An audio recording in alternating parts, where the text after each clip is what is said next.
قال اللہ عز وجل قل اسألكم علیہ من اجر وما انا من المتکلفین۔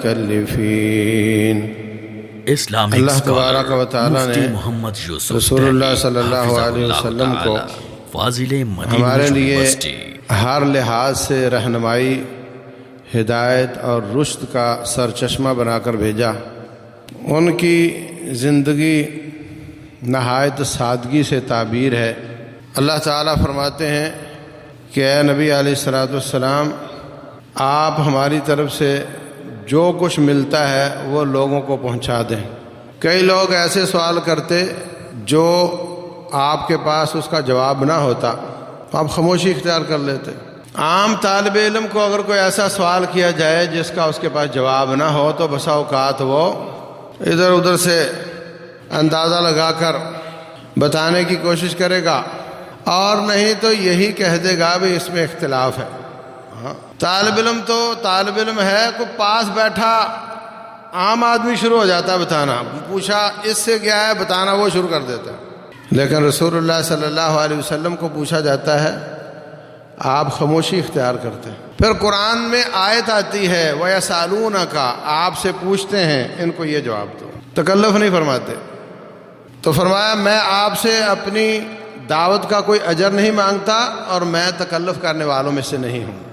عبداللہ بن عمر رضی اللہ تعالیٰ عنہ فرماتے ہیں نہینا عن التکلف، عہد نبوت میں ہمیں تکلف کرنے سے منع کیا جاتا تھا۔ تو تکلف ممنوع ہے، نبی صلی اللہ علیہ وسلم نے تکلف سے منع کیا ہے۔ فرمایا میں تکلف نہیں کرتا اور ہمیں بھی اس سے منع کیا ہے، اور ہماری زندگی میں جو پریشانیاں ہیں اس کی بڑی وجہ تکلفات ہے۔ آپ اندازہ لگا کر دیکھ لیں، ایک ایک چیز میں تکلفات، بناوٹ، تصنع، ایسا اپنے آپ کو ظاہر کرنا جیسا وہ نہیں ہے، رکھ رکھاؤ، ہماری زندگی اس سے بھری پڑی ہے، اور اس کی وجہ سے ایسی ایسی قباحتیں پیدا ہو رہی ہیں کہ جن کا سیرت نبوت سے کوئی تعلق نہیں۔ اپنے زندگی کے ایک ایک شعبے کو آپ پکڑ کر دیکھ لیں، ہمیں یہی کچھ نظر آتا ہے۔ میں بھی اس میں شامل ہوں، آپ بھی شامل ہیں، کوئی تھوڑا کوئی زیادہ۔ پھر ہم بہت زیادہ شور کرتے ہیں جی مہنگائی بہت ہے۔ مہنگائی اس لیے ہے کہ ہم تکلفات پورے نہیں کر پا رہے، اور اگر کوئی شخص روٹی سے تنگ ہو تو اس کی وجہ بھی دوسرے لوگوں کے تکلفات ہیں۔ سودی معیشت ہے، اس کے ساتھ زیادہ پیسہ جمع کرنا اور پر تکلف زندگی گزارنا، یہ صورتحال ہے۔ آپ علمی اعتبار سے دیکھ لیں، عملی اعتبار سے دیکھ لیں۔ جیسا میں نے عرض کیا، امام مالک رحمۃ اللہ علیہ سے پوچھا گیا سوال، کہا مجھے معلوم نہیں۔ ایک اور پوچھا گیا، کہا مجھے معلوم نہیں۔ ایک اور پوچھا گیا، کہا مجھے معلوم نہیں۔ اللہ زیادہ جانتا ہے۔ کہنے لگے آپ عجیب ہے، اتنی دور سے میں آیا ہوں، بڑا نام سنا تھا امام مالک کا، اور آپ کو سوالوں کا جواب ہی معلوم نہیں ہے۔ تو کہا جا کر لوگوں کو کہہ دے کہ امام مالک کو کچھ نہیں آتا جاتا، لیکن میں وہ بات نہیں کر سکتا جس کا مجھے علم نہیں ہے، کیونکہ عالم دین جب بات کرتا ہے تو وہ اللہ کی طرف سے بول رہا ہوتا ہے۔ امام حافظ ابن قیم رحمۃ اللہ علیہ نے کتاب لکھی ہے اعلام الموقعین عن رب العالمین، ان لوگوں کو ادب آداب سکھانا جو اللہ کی طرف سے دستخط کرتے ہیں۔ جب فتویٰ کے نیچے دستخط ہوتے ہیں تو وہ اللہ کی طرف سے کہ اللہ کا یہ فرمان، تو یہ آسان بات نہیں ہے۔ رسول اللہ صلی اللہ علیہ وسلم فرماتے ہیں ان الکذب علی لیس ککذب علی احد، مجھ پر جھوٹ باندھنا کسی عام انسان پر جھوٹ باندھنے کے برابر نہیں۔ من کذب علی متعمدا فلیتبوأ مقعدہ من النار، جس نے جانتے ہوئے میرے پہ بات بنائی جو میں نے نہیں فرمائی، وہ اپنا ٹھکانہ جہنم بنا رہے۔ جو الٹی سیدھی باتیں آتی ہیں وہ یا نبی صلی اللہ علیہ وسلم کے نام لگا دی جاتی ہیں یا علی بن ابی طالب کے نام لگا دی جاتی ہیں۔ فرمان علی، چلو جو چاہو لگا دو۔ اور اب تو یہ کام شروع ہو گیا ہے کہ نیچے رواہ مسلم، جھوٹ بناؤ رواہ بخاری، یہ بھی لکھ دو ساتھ، یہ بھی کام شروع ہو گیا۔ تو یہ قول کا تکلف، عمل کا تکلف۔ ایک آدمی کسی کے غم میں شریک ہے اور ٹھنڈی سانس لی اس نے یہ ظاہر کرنے کے لیے کہ مجھے بڑا غم ہوا ہے۔ حضرت عمر بن خطاب رضی اللہ تعالیٰ نے اس کو ڈانٹا، تکلف نہ کر، ایک آدمی نے سر جھکایا ہوا تھا، جیسے قرآن کی آیت سن کر اس پر بڑا اثر ہوا ہے اور بہت رونے جیسی کیفیت ہے۔ حضرت عمر بن خطاب رضی اللہ عنہ نے اس کو ایک لگائی، کہا سیدھا ہو کر کھڑا ہو، خشیت اور تقوی دل میں ہوتا ہے۔ اب آپ دیکھ لو ہمارے حالات کیا ہیں، کتنے رنگ کی پگڑیاں ہماری، کتنے رنگ کے جبے ہیں، اور وہ سب کیا ظاہر کرنے کے لیے پہنے جاتے ہیں، اور کس قدر تقوی کا تکلف کیا جاتا ہے، کس قدر علم کا اظہار کرنے کے لیے بھیس بدلے جاتے ہیں۔ رسول اللہ صلی اللہ علیہ وسلم ساری کائنات سے افضل ترین شخصیت ہونے کے باوجود، ساری کائنات سے بڑے عالم دین ہونے کے باوجود، ساری کائنات سے زیادہ متقی ہونے کے باوجود، کپڑے میں کوئی ایسا تکلف نہیں کرتے تھے کہ نیا آنے والا یہ سمجھے کہ ان میں سے نبی کون ہے صلی اللہ علیہ وسلم۔ مجلس میں آ کر بیٹھے، جہاں جگہ ملی وہیں بیٹھ گئے۔ کوئی ایسا خصوصی کپڑا جو پتہ بتائے کہ سب میں سے یہ کوئی خاص شخصیت ہے، ایسا نہیں تھا۔ ہجرت کر کے آئے ہیں، سب آ کر پہلے حضرت ابوبکر صدیق کو مل رہے ہیں، تو انہوں نے کپڑا لے کر آپ کے اوپر چھاؤں کر دی تاکہ پتہ چلے کہ خادم میں ہوں، مخدوم وہ ہیں۔ اب ہمارا حال دیکھ لو، ہمارے مسجد میں جا کر، ہمارے مدرسے میں جا کر ہماری ٹھاٹ باٹ دیکھو۔ آپ ہمارا نام نہیں پکار سکتے، ہمارا نام لے کر پوچھو وہ کہاں ہے، نہیں، بولے قبلہ بولو، قبلہ کہاں ہے۔ اور آپ ہٹو بچوں والے کتنے ہمارے ساتھ، اور کتنے لوگوں کو ملنے کے بعد آپ ہم سے مل سکتے ہیں۔ اللہ اکبر۔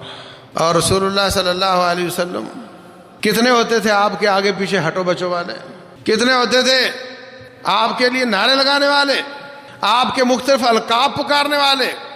سبحان اللہ۔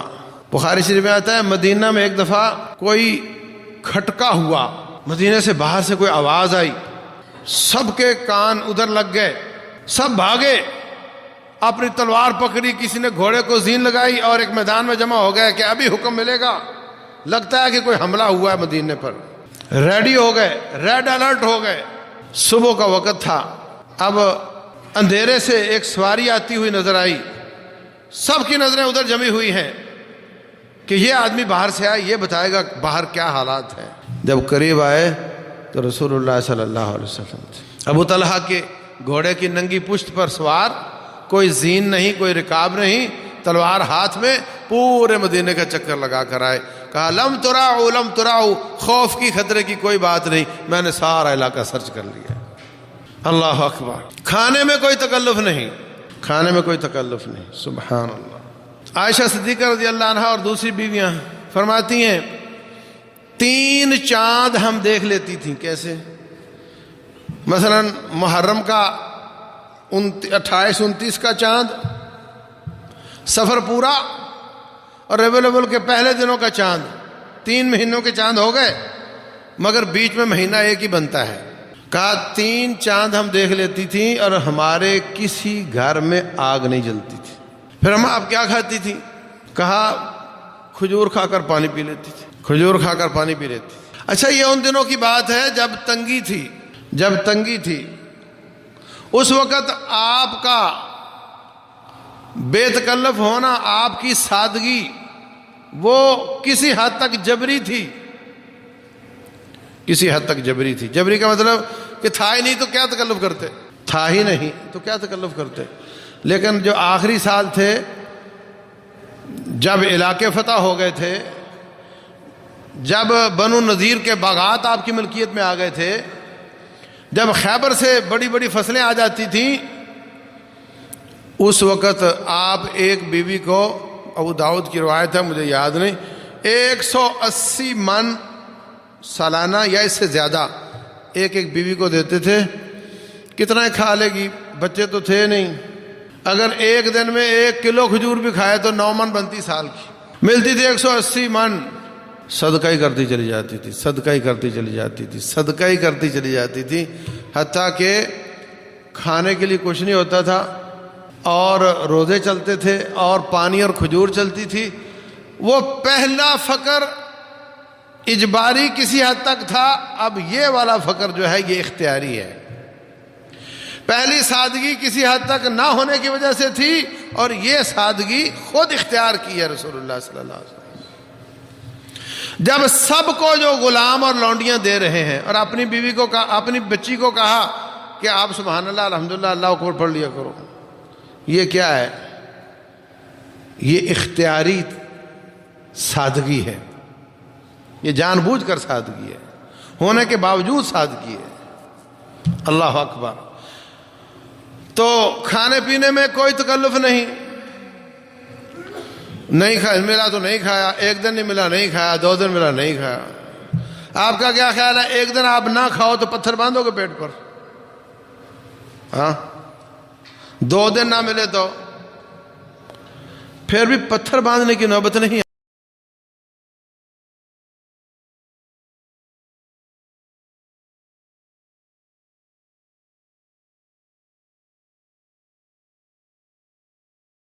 رضی اللہ عنہ پوچھا ایک دوسرے کو کیسے آئے؟ کہا حضرت آپ سے کیا چھپانا، کئی دنوں سے کھانا نہیں کھایا، اب تو بالکل بس ہو گئی۔ تینوں نے یہی بات کی۔ آپ پر زندگی میں کبھی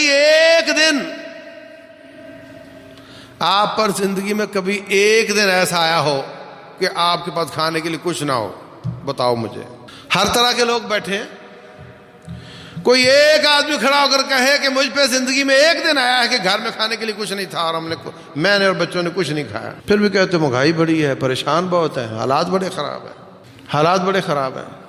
گئے جا کر ایک انصاری کے باغ میں، اس کی بیوی نے کھجوریں پیش کی، کہا میرا شوہر گیا میٹھا پانی لینے کے لیے، وہ بھی آ گئے، جانور ذبح کیا، کھانا کھلایا، وہاں سے نکلے تو کہا یہ جو کھجوروں کی ٹھنڈی چھاؤں اور یہ ٹھنڈا پانی ہے، یہ بھی ان نعمتوں میں سے ہے جس کا قیامت والے دن اللہ تعالیٰ سوال کرے گا۔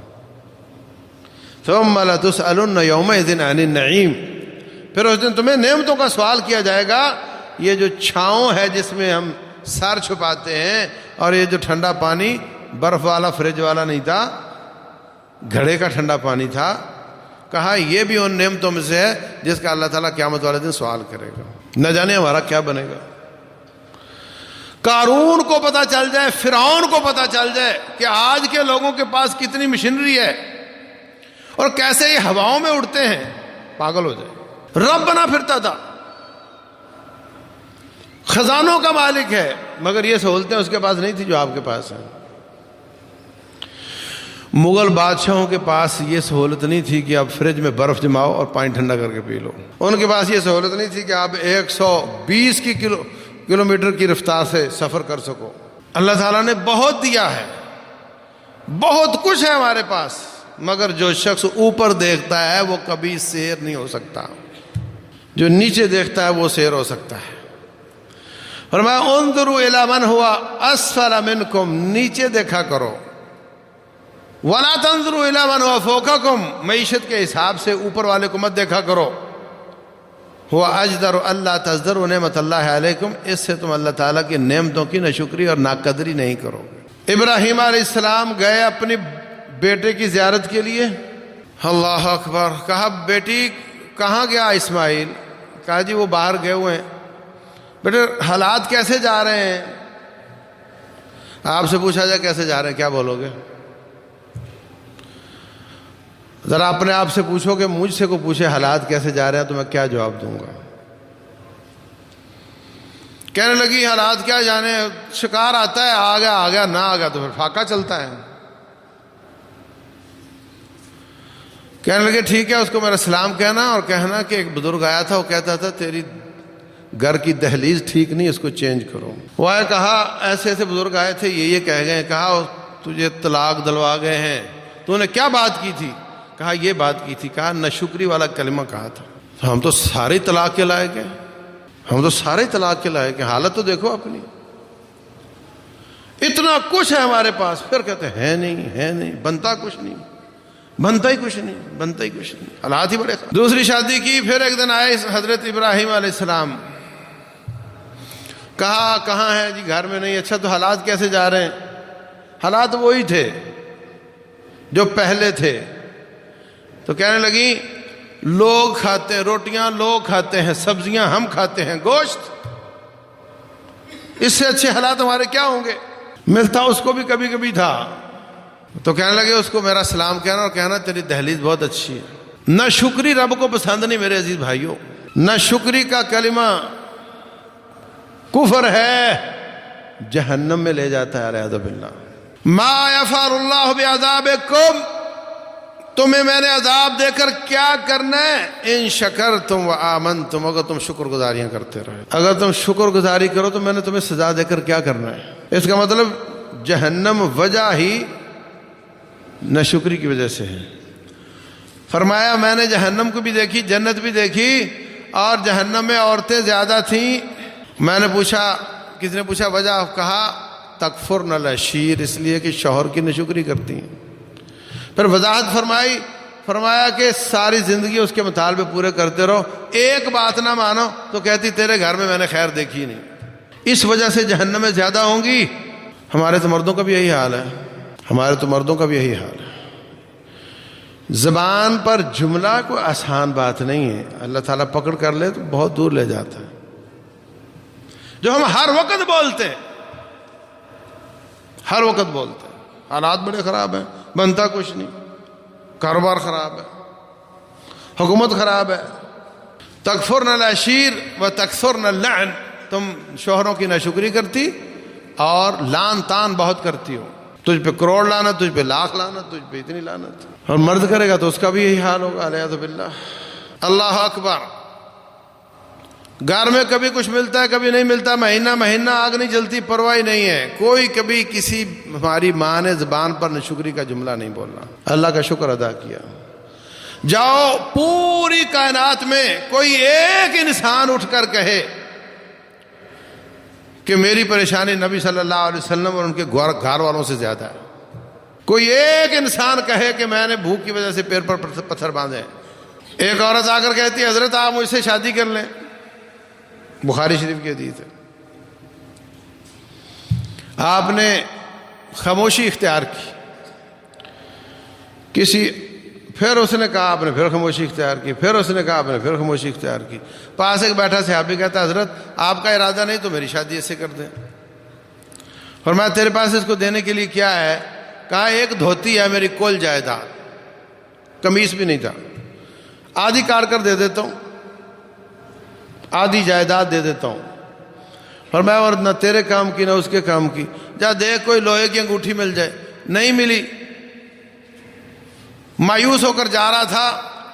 آپ نے یہ نہیں فرمایا کہ شادی کا بڑا شوق ہے تمہیں، پلے تیرے ہے کچھ نہیں، یہ نہیں فرمایا۔ سبحان اللہ، کیا کوئی باپ پیار کرے گا اپنے بچوں سے؟ جو پیار تھا رسول اللہ صلی اللہ علیہ وسلم کو اپنی امت سے، واپس بلایا۔ قرآن کتنا یاد ہے؟ کہا جی فلاں فلاں صورت یاد ہے، پر میں اس کے بدلے میں تیرا اس کے ساتھ نکاح کر رہا ہوں۔ اس نے بھی نہیں سوچا کہ کیا کرے گا، اس کے پاس نہ گھر نہ گھاٹ، تن کے کپڑے پورے نہیں ہیں، کیسے گزارا کروں گی، فکر ہی نہیں ہے۔ یہ حالات آج کسی کے ہوں تو اگلے دن پنکھے کے ساتھ جھول جائے گا کہ مجھے رہنے کا فائدہ کیا دنیا میں۔ لیکن کبھی کسی صحابی نے ان حالات کی وجہ سے خودکشی کی ہو؟ جو کچھ جن وجہ سے ہم پریشان ہیں وہ سب تکلفات ہیں۔ بجلی سے بننے والی تمام چیزیں تکلفات ہیں، بجلی سے استعمال سے چلنے والی تمام چیزیں تکلفات ہیں۔ کیسر اور کسرا اس زمانے کے روس اور امریکہ فتح ہو چکے تھے، ان کے خزانے لا کر کے مدینہ میں بٹ چکے تھے، پیسہ بہت تھا۔ حضرت عمر میٹنگ کرتے تھے، میٹنگ کا موضوع یہ ہوتا تھا کہ پیسہ ختم نہیں ہو رہا، کیا کروں؟ کہا ادھر لگا دو ادھر لگا دو ادھر لگا دو، دے دیا، پھر پیسہ نہیں ختم ہو رہا، مجاہد گئے ہوئے ہیں وہ لا رہے ہیں۔ کہا پھر ایسے کریں، اب مجاہدوں والے سسٹم کے ساتھ ساتھ باقاعدہ فوج بنائیں اور ان کو منتھلی تنخواہ دینا شروع کریں۔ تو کوفے اور بصرے کے بیچ میں واسط شہر بسایا، چھاونی بنائی، اس میں مجاہدوں کو رکھا، اور وہ بھی جاتے تھے، وہ بھی لے کر ہی آتے تھے، پیسہ کیسے ختم ہوگا؟ لیکن اس کے باوجود حضرت عمر بن خطاب رضی اللہ عنہ کے آخری دن تک مسجد نبوی میں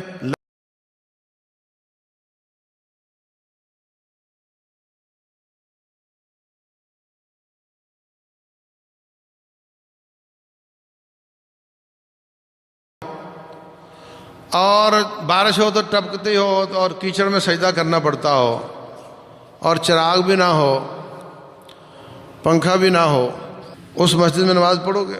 اندازہ لگاؤ کہ وہ کس لیول پر جیتے تھے۔ آپ دفتر جا رہے ہو، اس مسجد میں نماز پڑھ کر واپس گھر جاؤ گے یا دفتر جاؤ گے؟ جوتیوں سمیت نماز پڑھتے تھے، اس لیے کہ کچھ ایسا تھا ہی نہیں جس کو جوتیوں سے بچایا جائے، اور نہ ہونے کی وجہ سے نہیں۔ جس طرح آج روس اور امریکہ ہے، اس طرح اس وقت روم اور ایران تھا، اور دونوں فتح ہو چکے تھے مسلمانوں کے ہاتھوں، مال بہت تھا، لیکن انہوں نے مٹی پر نہیں لگایا، جس کو آپ ڈیولپمنٹ کہتے ہیں اس پر نہیں لگایا۔ ہاں، غریبوں کو کوئی غریب باقی نہیں رہا، کوئی ایسا نہیں رہا کہ جو کہے مجھے کھانا نہیں ملتا۔ ان کے بنیادی حقوق پورے کیے اور تکلفات نہیں کیے۔ شادیوں پہ بچی کے والد کا حق نہیں کہ وہ لوگوں کو جمع کرے اور وہ اخراجات کرے۔ حق تو یہ ہے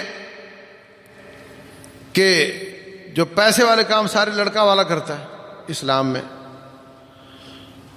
لیکن ہمارے ہاں اس کو لسٹ تھما دی جاتی ہے، ایک کار ہونی چاہیے، گھر فرنش بھی کرنا ہے اور گھر کو سامان سے بھی بھرنا ہے، اور جب تک اتنا ہوگا نہیں وہ بیچارہ بچی کی شادی کا نام ہی نہیں لے گا۔ اس وجہ سے لاکھوں کی تعداد میں لڑکیاں اوور ایج ہو رہی ہیں۔ لوگ پوچھتے ہیں بارات میں کھانا جائز ہے؟ نہیں، او بھائیوں، مسلمان ہے، مہمان ہے، کھائے کھانا، اس پہ ناجائزگی والی بات تو نہیں، لیکن بات یہ ہے کہ جب تم زیادہ تعداد میں آتے ہو اور پھر وہ اس وجہ سے شادیاں لیٹ کرتے ہیں، اور تجھے دیکھ کر تیرا چھوٹا بھائی بھی اتنا ہی تکلف کرتا ہے، برادری والے بھی اپنی ناک بچانے کے لیے اتنا ہی تکلف کرتے ہیں، تو تکلفات بڑھتے چلے جاتے ہیں، جس سے شادیاں لیٹ ہوتی ہیں اور اس کا نتیجہ بدکاری کی شکل میں نکلتا ہے۔ اعوذ باللہ، یہ وجہ ہے، ورنہ کچھ چند لوگ آئے ہوں ان کو کھانا کھلانے میں کوئی حرج کی بات نہیں، تکلف کے بغیر ہوں کوئی حرج کی بات نہیں اس میں۔ رسول اللہ صلی اللہ علیہ وسلم نے حضرت زینب سے شادی کی، سارے مدینے کے جوانوں کو، صحابہ کرام کو گوشت کے ساتھ روٹی کھلائی، لیکن حضرت صفیہ سے شادی کی، خیبر کے جہاد سے واپس آتے ہوئے سفر میں شادی ہوئی، صبح کہنے لگے تمہارے پاس کھانے کے لیے کیا ہے؟ کوئی کہتا میرے پاس پنیر ہے، کوئی کہتا میرے پاس کھجوریں ہیں، کوئی کہتا میرے پاس تھوڑا گھی پڑا ہے، کوئی کہتا میرے پاس رات کے بچے ہوئے روٹی کے ٹکڑے پڑے ہوئے۔ کہا سب لے آؤ، رکھا ایک چادر پر، اپنے ہاتھ مبارک سے اس کو مکس کیا چھوٹا چھوٹا کر کے، فرمایا یہ کھاؤ میرا ولیمہ،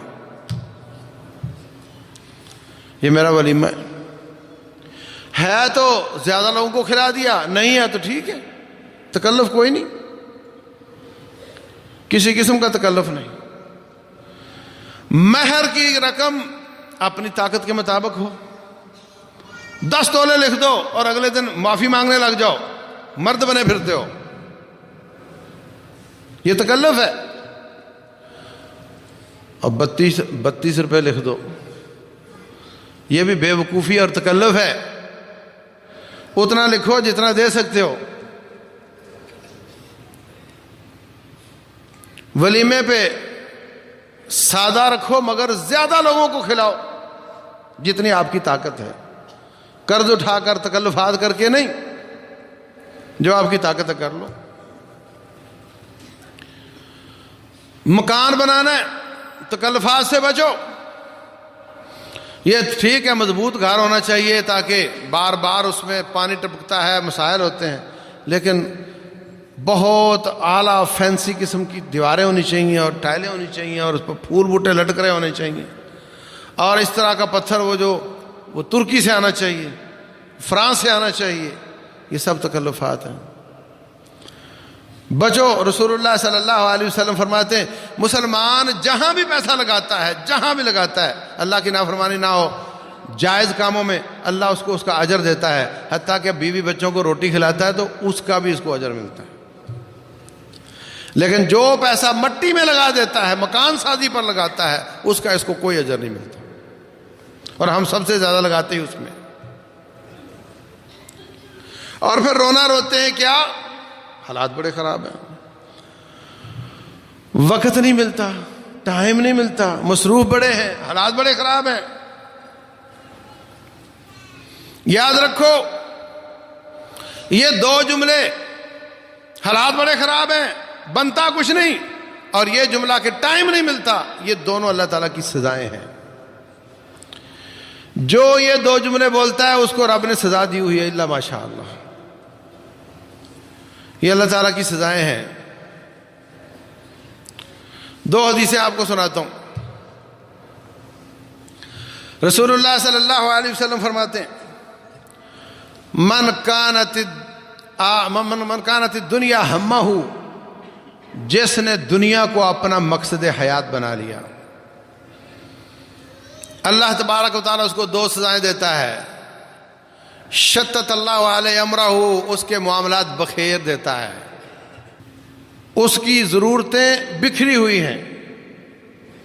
بچی کو اس کونے میں چھوڑنے جانا ہے، بچے کو اس کونے میں چھوڑنے جانا ہے، بینک ادھر کونے میں ہے، نوکری اس کونے میں ہے، آدھی زندگی روڈ پر۔ قیامت والے دن پوچھے گا ہاں ان عمرہ فیما افنا ہو، بتاؤ زندگی کہاں فنا کی؟ تو کہے گا جی آدھی تو روڈ پر۔ ہاں رش بڑا ہوتا ہے، حالات بڑے ہوتے ہیں، یہ ہے وہ ہے، آدھی روڈ پر اور آدھی ادھر ادھر۔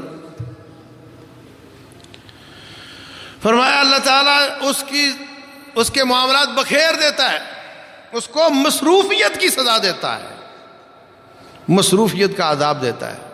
آپ اپنی مصروفیتوں پہ غور کرو کتنی تکلفات والی ہیں۔ نمبر 2، وَجَعَلَ فَقْرَهُ بَيْنَ عَيْنَيْهِ، اس کی آنکھوں کے بیچ میں رب فقیری لکھ دیتا ہے، ہر وقت فقر فقر، ہے نہیں مانگو۔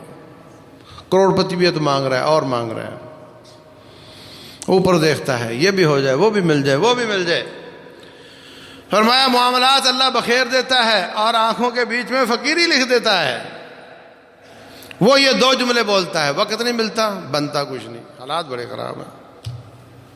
وَمَنْ كَانَتِ الْآخِرَةُ هَمَّهُ، جس کی زندگی کا مقصد آخرت کو کمانا ہوتا ہے، جمع اللہ علیہ شملہ، اللہ تعالیٰ اس کے معاملے کلوز کر دیتا ہے۔ اوپر گھر، نیچے دکان، بغل میں مسجد، ہاں بات ختم۔ اللہ تعالیٰ اس کے معاملات کلوز کر دیتا ہے۔ جب کلوز ہوتے ہیں تو وقت بچ جاتا ہے، بچے سب کے ہیں، بیویاں سب کی ہیں، گھر سب چلاتے ہیں، رشتہ دار سب کے ہیں، مگر ایک آدمی سب کچھ کر کے بھی اللہ تعالیٰ کے دین کے لیے وقت نکالتا ہے، درس سننے کے لیے وقت نکالتا ہے، درس دینے کے لیے وقت نکالتا ہے، اور دوسرا رشتہ داروں کو بھی جواب، کوئی بیمار ہے تو فون پر گزارا، فوت ہو گیا تو 10 دن بعد جا کر تعزیت، وقت نہیں ملتا، رب کی عبادت کے لیے بھی وقت نہیں ملتا، اس لیے کہ تم نے دنیا کو مقصد بنایا ہوا ہے، اللہ کی سزا ہے تجھے۔ فرمایا جمع اللہ علیہ امرہ، اللہ معاملات کلوز کر دیتا ہے اور آنکھوں کے بیچ میں غنا لکھ دیتا ہے، اس سے جب بھی پوچھو کہے گا اللہ تیرا بڑا شکر ہے، میں کروڑوں سے زیادہ اچھا ہوں، یا اللہ تیرا بڑا فضل ہے، الحمدللہ۔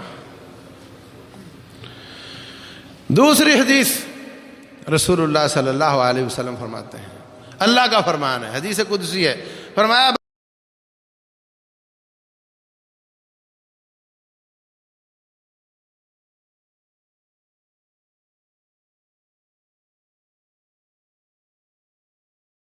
غنا کے ساتھ بھر دوں گا، فقیری تیری جاتی رہے گی۔